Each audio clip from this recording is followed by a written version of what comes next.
passer à la dernière partie, heu, avec Julie. Hello Julie. Hello!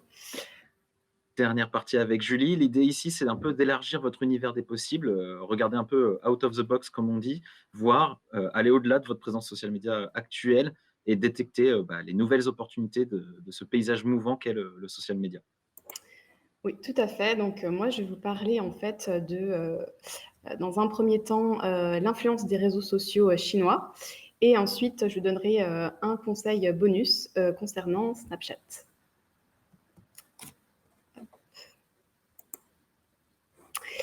Donc, alors dans un premier temps, donc voilà, je vais vous parler des réseaux sociaux, chinois.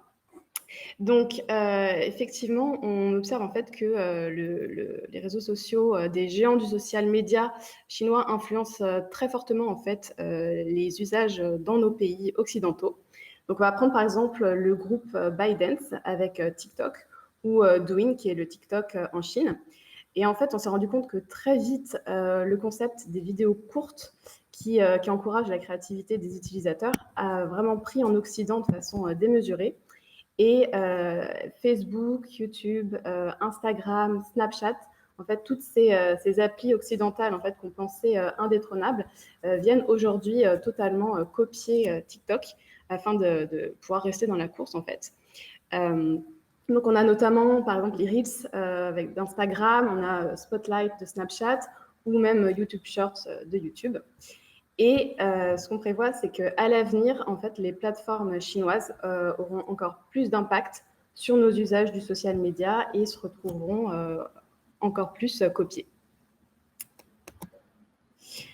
Donc, mon premier conseil, en fait, qui provient du social media chinois, c'est penser durée et non plateforme pour vos contenus. Donc, en fait, les réseaux sociaux chinois, eux, pensent en termes de vidéos courtes ou shorts, donc à la TikTok, qui c'est entre 15 secondes et 1 minute, ou en termes de vidéos moyennes ou mid-vidéo, c'est à peu près de 1 minute à 30 minutes, comme par exemple sur la plateforme Bilibili ou Qigua, qui sont en fait les YouTube chinois. Et troisième solution, ils passent en termes de vidéos longues, donc qui excèdent 30 minutes, comme par exemple Tencent Vidéo, qui correspond un peu au Netflix chinois.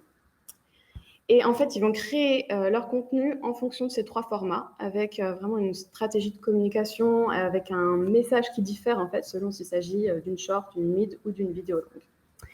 Et ici, on va par exemple prendre donc cet exemple de marque de cosmétiques Winona. Donc c'est une marque de cosmétiques pharmaceutique en fait un peu comme La Roche-Posay qu'on aurait en France ou Aven.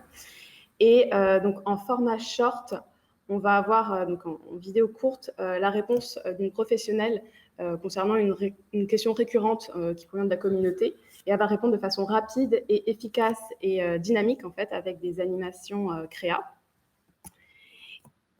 En format middle, donc vidéo moyenne, on va avoir une vidéo plus branding avec une influenceuse, une célébrité chinoise qui va parler de self-esteem dans la thématique des problèmes de peau.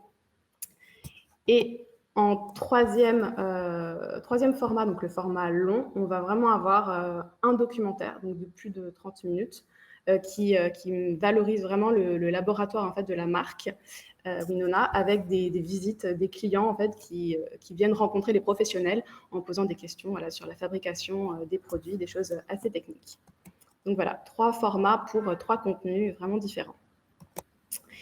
Et mon deuxième conseil qui concerne l'influence des réseaux sociaux chinois, c'est penser votre page comme une boutique et pas seulement en fait comme un lieu de diffusion.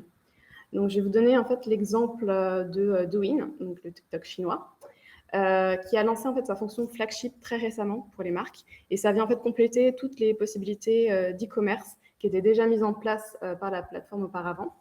Donc en fait, Douyin Flagship va donner la possibilité aux marques de créer vraiment un réel espace boutique, un peu comme si c'était un corner.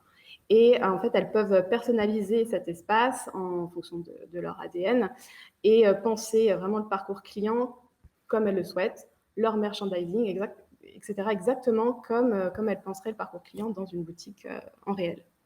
Et donc, Douyin propose en fait de mettre en avant les produits de manière différente, en fonction de la stratégie de la marque, avec des promotions, des produits sélectionnés, des recommandations, etc. Et donc là, sur l'image, on a l'exemple de L'Oréal qui a inauguré son flagship donc sur Douyin le mois dernier. Et comme on peut le voir, en fait, les produits sont mis en avant de façon assez variée. Donc, on a des recommandations, des carousels, voilà. Et ils proposent même du live shopping. Et d'ailleurs, si on s'intéresse un peu plus près à ce flagship de L'Oréal, L'Oréal Paris, qui est un cas assez intéressant. En fait, la marque a voulu inaugurer son flagship réel de Shanghai en parallèle avec son flagship sur la plateforme. Et donc ça, c'était lors du Super Brand Day de Douyin. En fait, ça correspond à un événement organisé par la plateforme et dont le but, en fait, c'est de mettre en avant une marque pendant un certain temps. Et donc, couplé avec l'onglet flagship, en fait, l'espace dédié à la marque, vous pourrez presque la comparer à un pop-up store qui est mis en avant aux Galeries Lafayette, par exemple. Et donc, Douyin, c'est en quelque sorte le centre commercial qui va mettre tous les outils, tous les services à disposition pour que la marque puisse proposer en fait la meilleure expérience client et tout en restant raccord avec sa stratégie. Et donc, pendant ce Super Brand Day, L'Oréal et Douyin ont proposé un hashtag créé pour l'occasion. Donc, c'était hashtag Travel Paris at Home avec des filtres. On voit Paris en décor. En fait, tout pour faire vraiment vivre l'événement et le rendre totalement viral. Et donc, pendant cet événement, donc, il y a eu plusieurs live shopping qui ont eu lieu. Donc, qui ont été faits de deux manières différentes. Donc, on avait des influenceurs, donc en partenariat avec L'Oréal Paris, qui proposaient des live shopping, et deux, des live shopping créés par des professionnels de L'Oréal Paris Chine, donc qui étaient en direct du flagship qui était tout juste inauguré à Shanghai. Et en fait, cette deuxième manière de faire, elle est de plus en plus privilégiée par les Chines, c'est-à-dire qu'ils vont passer de moins en moins par des influenceurs et plus passer par des professionnels, donc de la marque, parce que comme ça, la marque est capable de contrôler totalement le discours de marque, les informations produits, etc. En fait, ils vont beaucoup plus contrôler la manière dont les produits doivent être valorisés. Et en fait, ce concept de live shopping, en fait, on se rend compte que les Chinois l'ont exploré, l'ont adopté depuis bien plus longtemps que nous, nos plateformes occidentales, et qu'ils ont eu le temps de comprendre en fait de quelle manière l'intégrer. Et en Occident, nous, on utilise finalement assez peu le live shopping au sein des plateformes. Ces derniers mois, on a pu observer quelques initiatives, notamment en raison de la crise, qui provenaient de quelques marques comme par exemple Bash ou Another Stories. Mais les sessions live shopping sont plutôt développées au final dans un écosystème assez e-commerce, par exemple en direct de leur site internet, sans vraiment intégrer le live shopping dans leur page social média. Donc on a beaucoup à apprendre de ça.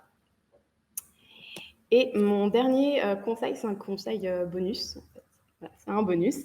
Voilà, je voulais en fait vous parler de Snapchat, donc la plateforme qui a vraiment cartonné en 2020 en termes à la fois de résultats financiers et en termes de reach. Et donc voilà, cette appli photo en fait couplée à une appli de messaging avec un ADN très fun que tout le monde connaît, a vraiment surpris par ses performances. Donc, pour vous donner une idée, en fait aux États-Unis, c'est un tiers de la population en termes de monthly active users. Donc, c'est assez énorme. Et c'est la même chose pour le Royaume-Uni et pour la France. Et en France, on a eu une augmentation d'ailleurs de plus de 15% de reach en 2020, donc de monthly active users.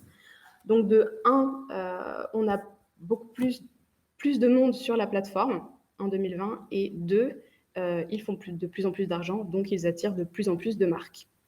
Et justement, là où Snapchat a été vraiment innovant en 2020, à la fois pour les utilisateurs et pour les marques, c'est sur le territoire de la réalité augmentée. Et d'ailleurs, lors dans le dernier summit qui s'est déroulé il y a quelques jours, donc en fait, c'est une annonce annuelle des nouveautés de la plateforme. Eh bien, d'autres fonctions vont être ajoutées pour obtenir encore une meilleure expérience avec la réalité augmentée. Donc, on a retenu trois exemples. Donc, on a d'un le Snap Scan, qui est un peu comme Yuka. En fait, ça permet de scanner le produit et de retrouver les descriptions de produits. Par exemple, je peux même scanner une plante dont je ne connais pas le nom et ça va me retrouver le nom de cette plante avec les conseils d'entretien, etc. Donc en fait, on a vraiment ce fun propre à l'ADN de Snapchat qui va être mêlé à l'utilitaire.